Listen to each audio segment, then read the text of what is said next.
Hello à tous, j'espère que vous allez bien. Bienvenue dans ce nouvel épisode de MyStock. Donc aujourd'hui, j'ai la chance d'avoir à mes côtés Laure et Maléa, les cofondateurs de Plush & Nuggets. Donc Plush & Nuggets, ils veulent réinventer un petit peu la manière de travailler dans les entreprises au travers du jeu.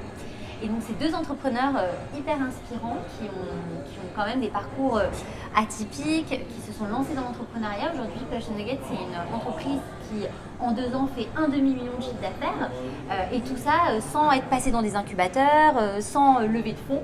Donc c'est hyper intéressant justement de s'intéresser un peu à la success story de cette entreprise et de comprendre un petit peu comment vous vous êtes rencontrés, qu'est-ce qui a fait justement, qu'est-ce qui fait le succès de Plush & Nuggets. Et on a aussi pas mal d'actualités, donc notamment un Kickstarter qui vient de s'être lancé, il reste 11 jours d'ailleurs. Donc voilà, donc c'est parti, let's go, vous êtes prêts? Ouais. On est prêts. C'est parti.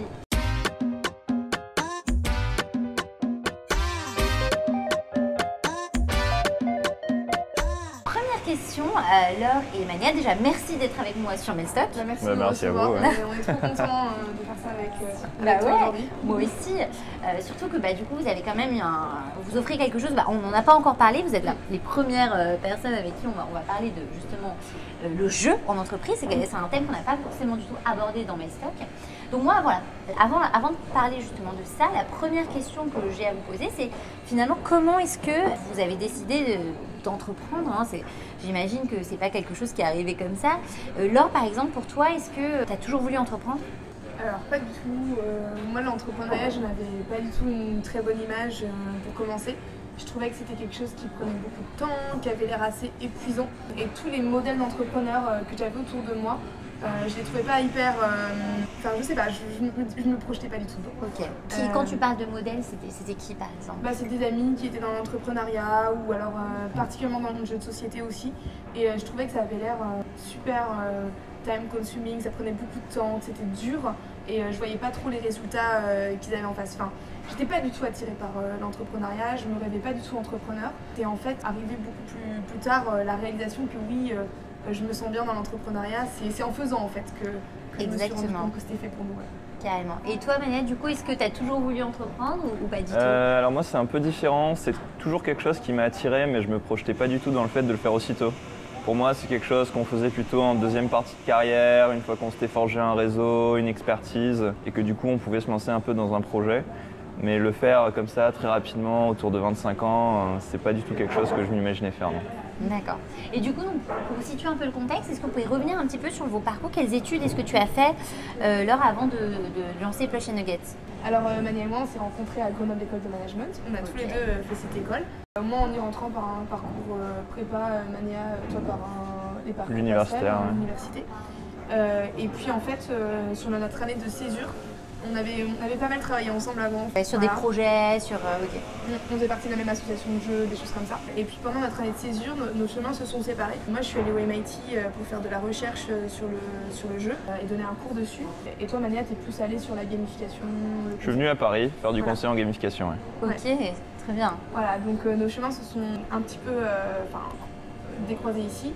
Et puis on s'est retrouvés en fait, moi en revenant des États-Unis, lui en revenant de Paris, en se disant, moi en me disant, attends, j'ai trouvé des trucs en fait sur ma recherche aux US et ça n'existe pas en fait dans le monde de l'entreprise. Et je me dis qu'il y a un truc à en faire.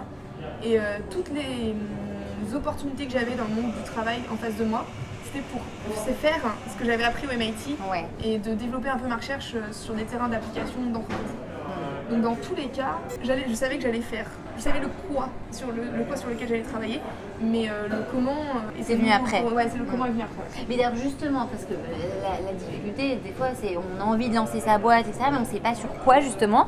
Alors vous, comment ce quoi justement là est venu? Est-ce que tu peux nous raconter un petit peu où est-ce que tu as vu le problème? Où est-ce que tu t'es dit, ok, là il y a une opportunité? En fait, même le problème, on a mis du temps à le comprendre, on l'a compris sur le terrain. Nous, on avait une ambition. C'était d'aller plus loin dans le monde du jeu en entreprise, plus loin que les jeux auxquels on joue et donc on apprend des choses, donc serious game, gamification, d'aller plus loin que tout ça et de faire jouer les gens avec leurs problèmes. C'était ça le début, ça part de là. Et face à ce constat de attends, personne ne fait vraiment ça, et il n'y a pas vraiment de recherche même qui nous permet de prouver ces choses-là, donc il faut créer des cas d'application concrets Et le meilleur moyen de faire ça, c'est l'entrepreneuriat. C'est comme ça que c'est venu, vraiment, c'est venu bien après l'entrepreneuriat. Parce que c'était le meilleur moyen d'expérimenter le jeu en entreprise. Alors du coup, est-ce que, là tu peux, ou Mané, vous pouvez nous donner une définition du jeu, parce que j'ai peur de, là peut-être qu'ils sont perdus, les entrepreneurs derrière nos caméras qui regardent. Alors qu'est-ce que c'est pour vous la définition d'un jeu? Enfin, comment vous le définissez dans le cadre de l'entreprise finalement? Qu'est-ce que c'est? Un jeu, c'est facile à définir dans le sens où il y a une condition de victoire, il y a des règles, enfin c'est quelque chose d'assez cadré. Et justement, nous ce qu'on fait, c'est on sort un petit peu de ce côté jeu, et je pense que ça peut être intéressant de parler du côté bac à sable. Oui, tout à fait, Et on aime bien utiliser cette métaphore en disant que nous, on fait pas du jeu, ce qu'on fait, c'est plutôt des bacs à sable dans le monde de l'entreprise. Et tu en parleras certainement mieux que moi. Qu'est-ce que ça veut dire bac à sable dans le monde de l'entreprise? Donc au lieu d'avoir un jeu structuré qui est intéressant et qui est une forme d'apprentissage, et ben nous on va parler effectivement de bac à sable. Donc on a un cadre, donc c'est le bac. Le bac, hein, voilà. Du sable, c'est la matière première, c'est l'objet du jeu, c'est pas du contenu d'entreprise, ça peut être n'importe quoi. On va donner des outils, SOPL, qui en général sont plutôt bien foutus parce qu'ils permettent de manipuler la matière première de façon assez interactive. Et puis surtout, il y a des gens dedans. Donc nous, quand on organise quelque chose dans le monde de l'entreprise, on va toujours se poser quel est notre cadre, quelle est la matière première qu'on va faire manipuler et quels sont les outils qu'on va leur donner pour le faire. On a renversé la façon de penser jeu en entreprise en arrêtant de penser avec des systèmes structurés, cadrés, où on joue 1 heure par exemple, etc. Et on remet en avant ce verbe jouer de façon beaucoup plus importante en fait. Et on parle du bac à sable pour l'exprimer, mais on peut donner des exemples plus concrets. Mais en tout cas, nous, ce qui nous tient, c'est ce verbe jouer. C'est ça. Plus que, d'ailleurs, pour faire une petite parenthèse, hein, en français, on a jeu, jouer, jouet. C'est 3 mots qui sont sur la même racine. En anglais, on a play, game, toy. On a 3 mots bien distincts. Ça ne nous aide pas forcément exactement à déterminer les barrières les uns entre les autres, mais en tout cas on voit bien que nous, ce dont on parle, c'est du play, c'est de faire jouer les gens. Et du coup là, le discours commence à prendre un peu de Globalement, nous on fait jouer sans jeu. D'accord, faites jouer sans jeu. C'est ça. Et du coup, alors, on dit souvent que l'entrepreneuriat est né souvent d'une passion. Est-ce que vous deux, vous étiez tous les deux passionnés de jeu finalement? Qu'est-ce qui a fait que vous avez voulu vous lancer là-dedans? Au-delà effectivement du fait que vous avez vu qu'il y avait une vraie opportunité, mais est-ce que vous-même, vous êtes des gens passionnés de ça? Oui, alors ça c'est sûr. Moi, le jeu, vraiment, ma vie tourne autour du jeu. Hein. Okay. Mon temps libre, c'est du jeu. Ouais. Quand je travaille, du coup, c'est du jeu, mais c'est vraiment 2 aspects différents parce que ce qu'on fait, nous, et le jeu, comme ce qu'on vient de t'en parler, c'est vraiment 2 choses différentes. D'accord, ok. Mais clairement, on est des passionnés de jeux, jeux différents en plus, on n'aime pas les mêmes choses. Okay. C'est assez intéressant. Mais oui, le jeu, c'est clairement une passion. Et Laure, toi, par exemple, t'es sur quoi alors? C'est quoi qui est différent de Manéa, il va plutôt jouer à des gros jeux de société. Ouais, moi j'aime bien les gros jeux stratégiques de réflexion. Okay. Pas mon petit jeu. Ok. Toi, t'es genre quoi? Moi, je suis une grosse joueuse de Rubik's Cube. Ok. Oui, alors pour la petite anecdote, Laure, est-ce que tu peux nous dire à notre audience tu es? J'étais à l'époque dans le top 3 des filles en France. Aujourd'hui, je me suis largement fait dépasser parce que, Dieu merci, nous avons une population de plus en plus féminisée dans le monde du Rubik's Cube. J'en suis vraiment ravie. Mais voilà, je fais de la compète de Rubik's Cube depuis assez, je sais pas, j'ai quel âge, je pense 17 ans quand j'ai commencé. Après, moi, je me suis intéressée à tout ce qui est le monde du jeu de société, mais pas du tout les mêmes jeux que Mania encore une fois. Quelques jeux de cartes quand même, et puis des jeux de storytelling, un peu des jeux qu'on peut justement utiliser en éducation. Moi, c'est comme ça que je suis rentrée dans le jeu de société. Et du coup, est-ce que le fait justement que vous ayez une sorte de connaissance déjà dans le monde du jeu, etc., est-ce que c'est un argument qui, par exemple, vous a aidé à avoir votre premier client? Est-ce que tu peux revenir un petit peu sur comment vous avez eu justement votre premier client? Alors c'est pas un argument, je dirais pas que c'est, d'ailleurs ça n'est pas un argument qui nous permet d'avoir, non. Par contre c'est quelque chose qui nous sert dans notre expertise sur notre métier parce qu'on s'inspire des choses qu'on voit dans le monde du jeu classique. Il y a des mécaniques qu'on peut réutiliser, réinventer et ça carrément. Mais par contre, c'est pas du tout quelque chose dont on parle avec nos clients. D'ailleurs, la plupart d'entre eux, je pense, ne savent même pas que nous-mêmes, on est passionnés de jeu. Ok. Donc, est-ce que tu peux nous revenir alors comment vous avez eu votre premier client? C'est parce qu'en fait, avant, j'étais en freelance et tout simplement, je faisais que 1 jour par semaine en freelance à l'époque. C'était vraiment tout petit. Mais ça nous avait permis de décrocher 2 clients. À l'époque, Capgemini et Schneider Electric. Et donc, tout simplement, nos premiers clients, c'était un transfert du freelancing sur une entreprise. Voilà. Les tout premiers, c'était comme ça. Et ensuite, du coup, ce que tu disais, donc, alors vous, donc justement, une des particularités, c'est que vous n'avez pas fait de levée de fonds. Comment justement, parce que le financement, c'est quand même une des problématiques des entrepreneurs. Est-ce que tu peux revenir un petit peu sur le côté financement? Comment est-ce que vous avez fait pour démarrer finalement l'aventure entrepreneuriale sans forcément, enfin, je sais pas, comment ça s'est passé pour vous? Alors, très crûment, nous, tout ce qu'on a, c'est qu'on l'a fait rentrer en chiffre d'affaires. Donc dès le premier mois, nous, notre objectif, il a été très simple, c'est de faire entrer du chiffre d'affaires pour qu'on puisse se verser de l'argent très rapidement, parce que sinon on ne pouvait pas manger, payer notre école, Bien etc. sûr, bah oui. Tout simplement comme ça.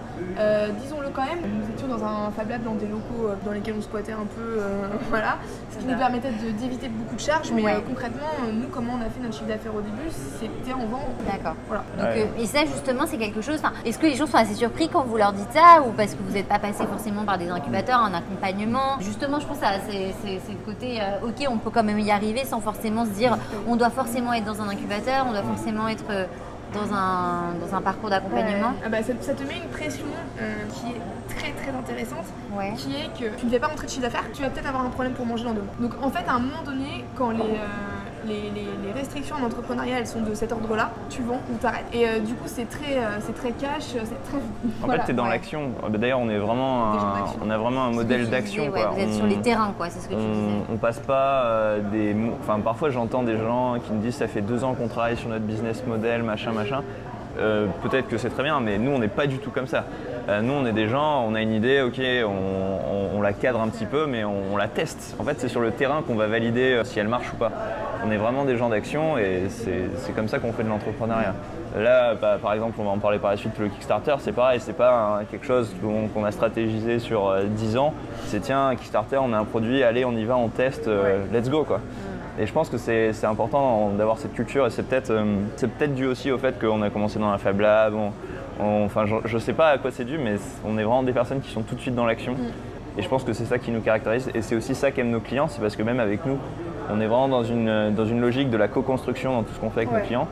Et on les secoue un peu parce que justement, on n'est pas dans des discours qui durent des heures, qu'est-ce qu'on va faire. On les met eux aussi dans l'action et c'est quelque chose qu'ils apprécient vraiment chez nous, je pense. Et là, du coup, aujourd'hui, vous avez combien de clients? 22.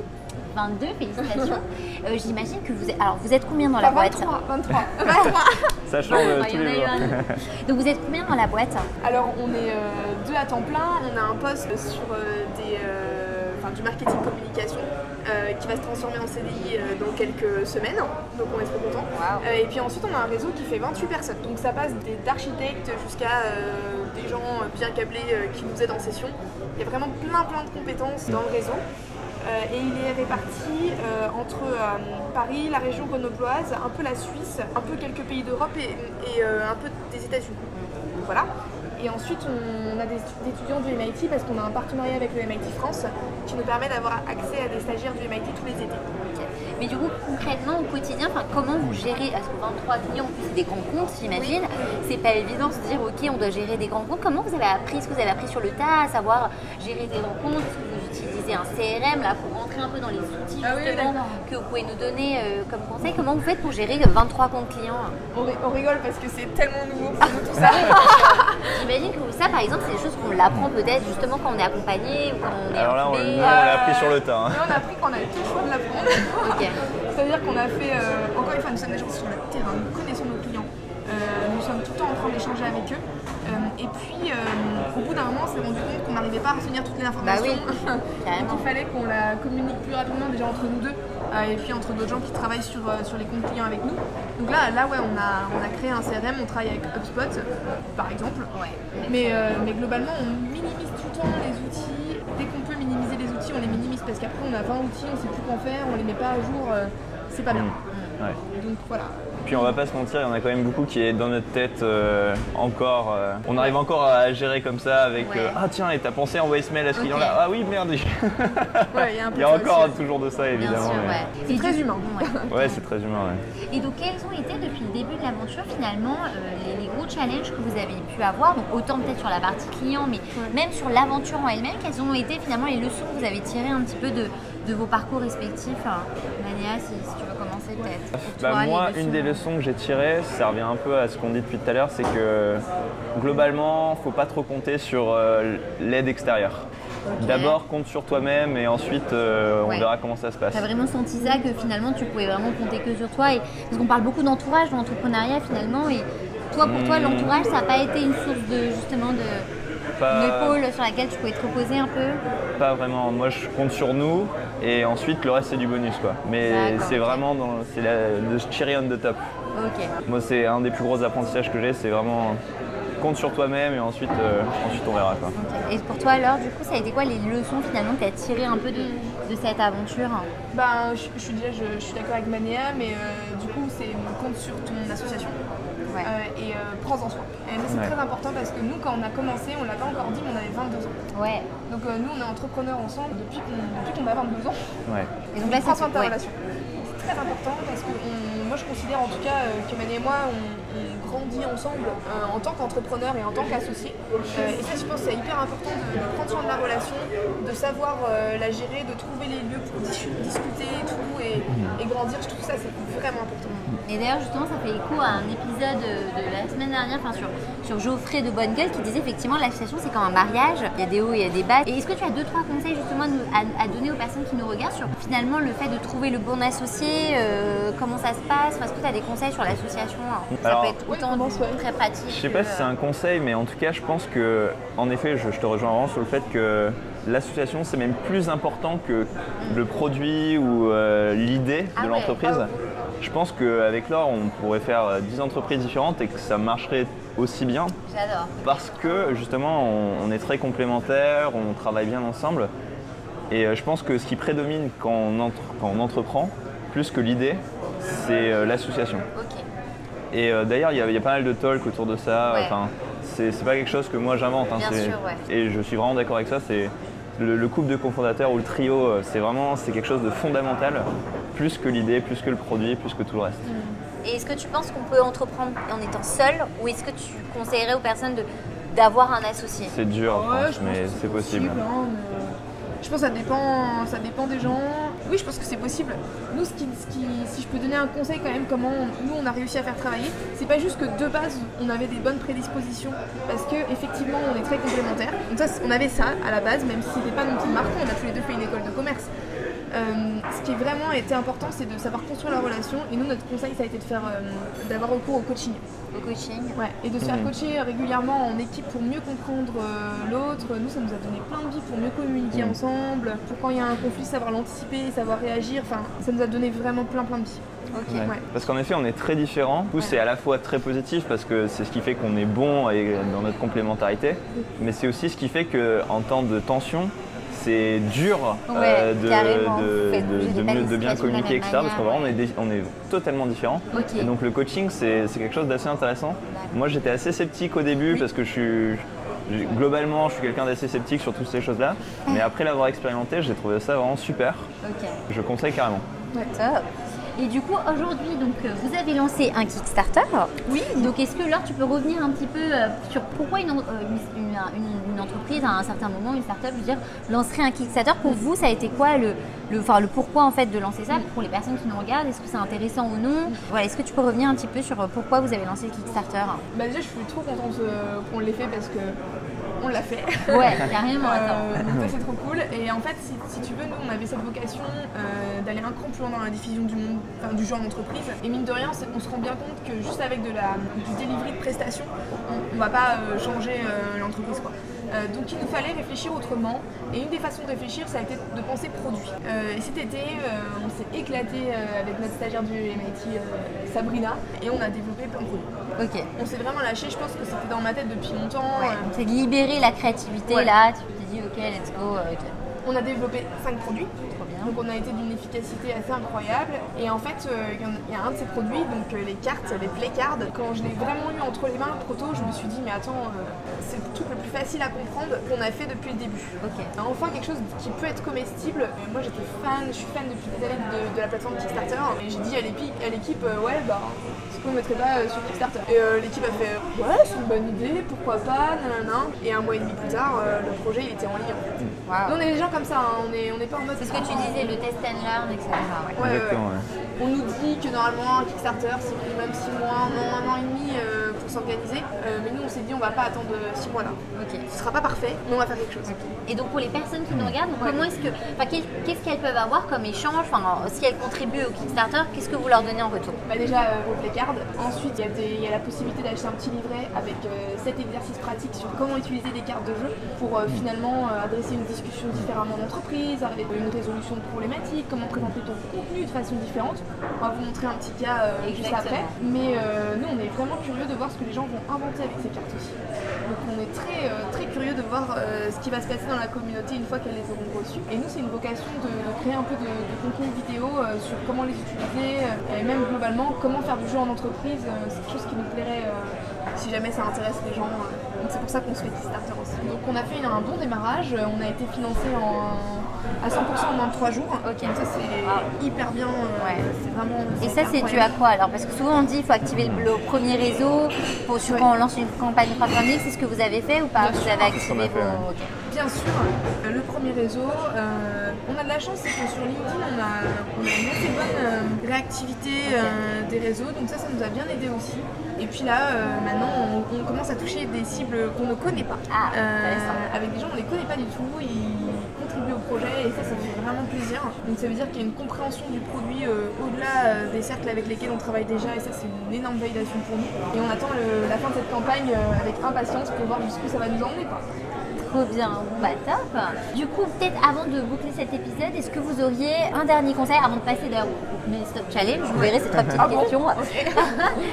Est-ce que vous avez un dernier conseil à donner aux personnes qui nous regardent aujourd'hui, qui soit ont déjà commencé à se lancer en entrepreneuriat, soit qui hésitent encore à franchir le pas ou même à se dire ok, bah, je vais lâcher mon travail, je vais me donner à 100%. Est-ce que tu as un dernier conseil à donner alors aux personnes qui nous regardent? Ce serait lequel? Si, construisez vos relations d'association. Et même si vous êtes seul, pensez vraiment le détachement entre moi, personne seule, et moi, gérante de cette société. Je pense que c'est hyper important de savoir faire la différence entre moi, Laure Doucet par exemple, et Laure Doucet, CEO de Plush & Nuggets. Dans ma tête, il y a une distinction et je pense que c'est hyper important et hyper sain. Exactement. Ok, c'est terrible, mais en tout cas, ça m'a aidé moi. Super. Manéa, peut-être un dernier conseil de toi? Allez-y quoi. Allez-y, ouais, carrément. Non mais c'est vrai, on le dit tout le temps, mais en fait c'est ça en fait. Finalement, il faut, comme tu as dit, être dans l'action. Exactement, ouais. Ok, trop bien. Bon bah super. Donc on va passer maintenant au Stop Challenge. Donc 3 petites questions, voilà, qui c'est pas plus par rapport à votre binôme, on va dire, de cofondateurs. Donc Manéa, est-ce que tu peux nous dire quelle est la principale qualité et le principal défaut de Laure et vice versa? Ok. Moi je pense que Laure elle a une capacité à porter une vision et à embarquer des gens derrière elle qui est très forte. Donc je pense que c'est une de ses principales qualités. Son principal défaut. Voilà, ou point amélioré, enfin voilà, il y en a qui disent qu'il n'y a pas forcément de défaut. Mais... défaut, point amélioré, c'est elle part un peu dans tous les sens. Ok, ouais, ça c'est un peu la controverse, c'est un peu créatif. C'est normal, je veux dire. Mais bon, du coup parfois ça peut être difficile à gérer. Aussi bien pour moi que pour des personnes avec qui on travaille. Ok. Et Laure, toi du coup pour avoir Manéa? Alors Manéa, il y a plein de qualités. Une des qualités en fait, qui m'aide beaucoup, même moi au quotidien, c'est sa stabilité. C'est que Manéa, c'est quelqu'un de vraiment stable, c'est un gros pilier en fait. Donc du coup, même si effectivement moi je suis un peu comme ça, ouais, c'est ça. Manéa il est tellement comme ça que ça m'aide à planir ma courbe. Et ça je pense que c'est vraiment important. Je trouve que Manéa il sait pas perdre la face dans les situations difficiles et tout ça, je trouve que c'est important. Et je trouve pas que ce soit exactement un défaut, mais Manéa c'est vraiment quelqu'un, d'ailleurs c'est pas un défaut, c'est vraiment quelqu'un qui est entier. Donc s'il y a quelque chose qui va en dehors de ce qu'il a envie de faire ou de son intégrité, il ne va pas le faire. C'est très simple, hein. Tu ne vas pas le faire si tu n'as pas envie de le faire. Exact, on peut pas le forcer quoi. Non. Donc je peux te dire, ça c'est un truc à gérer dans la relation, il faut vraiment qu'on ait tous les deux envie de faire les choses pour que ça marche. Trop bien. Ça a l'air basique, mais c'est à la fois un défaut et une qualité. Nice. Ok, deuxième question. Manéa, si demain on t'envoyait dans une île, et justement, cette question tu l'as peut-être déjà eue. J'ai des origines polynésiennes, attention. Et on t'avait demandé de partir avec une seule chose. Tu as le droit d'apporter une seule chose dans cette île. Qu'est-ce que tu emmènerais avec toi? Ça peut être pas forcément un objet, ça peut être. Bon, je considère pas ça une chose du coup, mais ma petite amie évidemment. Avec qui je suis depuis des années. Ok. Laure, si tu devais prendre une chose avec toi, si on te disait ok, pars sur cette île, c'est pas bête. Une chose, qu'est-ce que tu emmènerais? C'est pas bête, mais moi j'emmènerais papier, crayon pour dessiner et écrire. C'est pas une chose, du coup ça marche. On fait un petit set. Ouais, papier, crayon. Ok, super. Et dernière question, du coup, est-ce que vous auriez chacun un livre, une lecture à nous recommander pour notre communauté? Est-ce qu'il y a une dernière lecture, quelque chose qui vous a inspiré? Alors moi je lis pas mal. En ce moment, tiens, je peux te dire ce que je suis en train de lire en ce moment. Qu'est-ce que tu veux dire? Ça s'appelle Wanderlust et c'est une relecture en fait de l'histoire du monde moderne par le jeu. D'accord. Donc c'est intéressant de voir que le jeu est impliqué dans beaucoup de nos découvertes, de nos façons d'appréhender le monde. Voilà, c'est ma lecture du moment, je vous la recommande, c'est très sympa. Nice. Et du coup, moi ce que je vais vous recommander, c'est un peu rigolo parce que c'est notre livre préféré à tous les deux. On l'a découvert totalement par hasard. Ok. Et c'est La Nuit des Temps de Barjavel. Ok. Et pourquoi ce livre en particulier? Alors, moi je sais pas, c'est un livre qui m'a saisi, c'est un peu sci-fi, enfin je sais pas, c'est vraiment quelque chose qui me parle, puis ça remonte à quelques années pour moi, enfin, c'est un très très bon souvenir de lecture. Ouais, pour la petite anecdote, on était avec un de nos premiers stagiaires qui s'appelle States, qu'on adore, et on était en terrasse et States nous demande c'est quoi votre livre préféré, et Mani a dit Barjavel, La Nuit des Temps. Et je l'ai regardé, j'ai dit mais t'as pas le droit en fait, c'est mon nom. J'adore. Et j'étais en mode je savais pas ça quoi. Et effectivement, moi aussi c'est mon livre préféré, j'adore Barjavel. Ok, bah super, merci beaucoup en tout cas à vous deux d'être venus aujourd'hui sur Mailstop, d'avoir partagé vos conseils. On vous mettra donc tous les liens pour le Kickstarter notamment, oui, bien sûr. mais aussi les liens vers votre site internet. Alors est-ce qu'on peut vous suivre sur vos réseaux si vous en avez? Vous êtes présent sur quoi? LinkedIn, Instagram. Ok, parfait, voilà, LinkedIn, Instagram, et potentiellement si les gens de la communauté ont des questions aussi à vous poser, directement peut-être vous envoyer un message sur LinkedIn pour oui, bien sûr. si c'est des questions liées à l'entrepreneuriat. On est dans un espace qui s'appelle Morning Coworking à Stalingrad. On a une super fresque dans notre bureau, à chaque fois que quelqu'un vient, il a l'occasion de la colorier. Et on est toujours super content de recevoir des gens. Donc si les gens veulent venir nous voir directement sur notre lieu de travail, colorier notre fresque pour discuter notamment d'entrepreneuriat, nous on est toujours contents de le faire. Contactez-nous directement LinkedIn ou même par notre site internet. Et je pense que c'est ce qu'il y a de mieux, c'est pour discuter, c'est de nous voir quoi. En physique, c'est toujours plus intéressant. Et pour compléter, donc des fois, une des questions qu'on a le plus sur le Kickstarter, et c'est bien normal, c'est mais qu'est-ce que je peux en faire de ces playcards? Moi, j'ai plein d'idées, et dès que les gens ils me parlent un petit peu de ce qu'ils font et de qui ils sont, j'ai plein d'idées pour eux sur comment les utiliser. Donc n'hésitez pas à venir prendre un café, venir colorier le dessin, et puis venir trouver quelques astuces pour utiliser ce nouvel outil. Ok, bon top. Donc merci beaucoup en tout cas à vous deux encore une fois d'être venus sur Mailstop. Donc vous avez, comme on l'a dit, la possibilité de venir rencontrer directement Laure et Mania dans leur espace coworking, de venir colorier la fresque, prendre un café et justement poser un peu vos questions si vous voulez creuser davantage. On vous mettra tous les liens en description et moi je vous donne rendez-vous à un prochain épisode de Mailstop. À bientôt.